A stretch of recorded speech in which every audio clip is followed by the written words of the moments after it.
Welcome to the owner's class for the Singer 2263 sewing machine. My name's Devin and I'm going to help you get all set up on your brand new machine.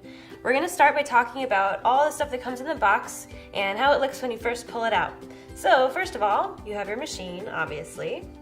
You have your instruction manual. This is very important. You want to hang on to this. There's a lot of good information about how to set up and operate your sewing machine, so you definitely want to keep it. Don't throw it away. You'll also find a quick start guide in the box. So this is basically a cheat sheet. So if you just want to look up something really quickly that's basic about setting up your machine or threading, you can look at the quick start guide.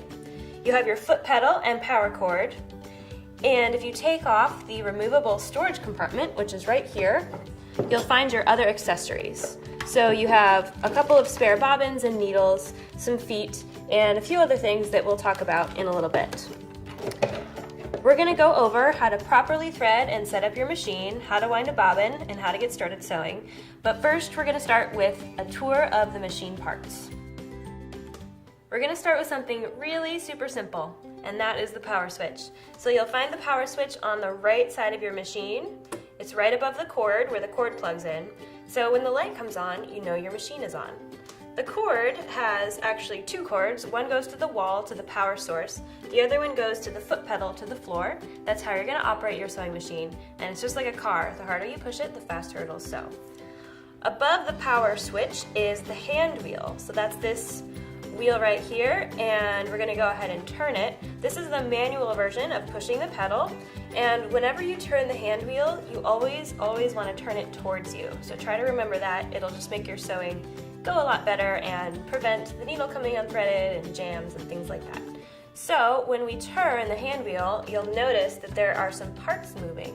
And if we jump over here, you can see a silver hook that is bobbing up and down as we turn the hand wheel.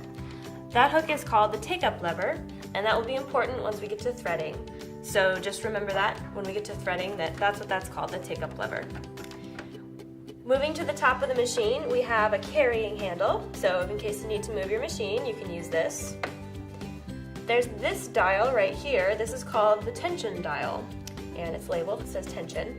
So tension refers to essentially the tightness of your stitches.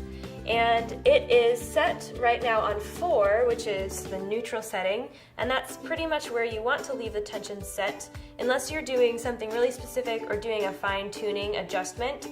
But for the most part, you can just leave that set right on 4, which is the middle of the range of numbers, and you'll be good to go. Moving on down towards the needle, there's this silver metal prong piece right here. This is called the presser foot. And if you reach back behind the machine, there's a lever that will actually let you raise and lower the presser foot.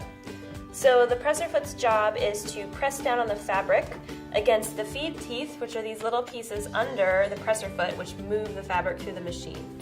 So you can think of the presser foot like park and drive. Basically, when the presser foot is up, your machine's in park. When you're ready to sew, you're going to put the presser foot down and sew. When you're finished, you'll put it back up to put your machine in park. Over here we have the stitch selector dial. So this is how you're going to tell the machine what you want it to sew when you push the pedal. And you can move it around and select which stitch you want to use. Above it we have the stitch length dial. So this is how we control how long the stitch is. There's a range of numbers here. And if you notice, there is S1 over here, which is blue. And when you put it on S1, that's how you access the blue stitches down on the stitch selector dial. So you can see that each stitch has a black stitch and a blue stitch. So when you set the length dial to the blue S1, that's when you're going to be accessing those blue stitches down here. We have a stitch width dial up here on the top of the machine, also labeled. So this is how you control how wide a stitch is. It can also control your needle position. So that's how you would control that if you ever need to move your needle position while you're sewing. Last part to talk about is the reverse button, or reverse lever, which is this blue piece right here. This is how we're going to sew backwards, which we do sometimes, to help secure our stitching in place. So we'll use the reverse lever for that. So let's get started by setting up our machine and winding a bobbin.